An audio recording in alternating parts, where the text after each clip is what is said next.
With just 2 days left in the new year, Minneapolis police are marking a major milestone in public safety. They say officers have confiscated more illegal guns off city streets than ever before in city history.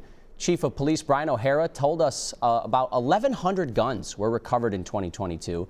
That's the equivalent of 3 guns a night. Chapman sat down with the chief to see what's working and the plans to keep the city safe over New Year's weekend. Despite being down several hundred officers, Minneapolis police have taken a big step towards making the city safer. It's an astronomical amount of guns, basically 1,100 firearms taken off the street from people who should not have them.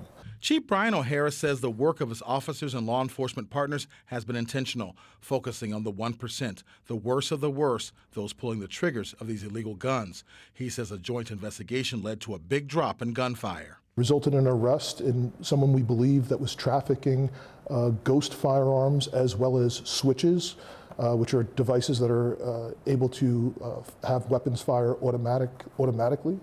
And since that arrest in August of this year, we've seen a remarkable decrease in the amount of automatic gunfire that's been detected in the city. Because of this, O'Hara says the city is seeing real results. There's well over 100 fewer victims of gun violence this year, non-fatal shooting victims, and there's 17 fewer homicides in the city.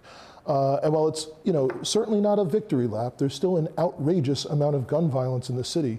O'Hara hopes to ride this momentum into the new year by making plans to keep the city safe as residents welcome in 2023. No, we have a robust late-night safety plan for New Year's Eve, particularly in downtown, but also throughout all of the precincts across the city. There will be an operations center monitoring things that go on during the evening, and we will have the ability to redeploy resources and to communicate with our law enforcement partners that will be out there. In Minneapolis, Chapman, WCCO 4 News.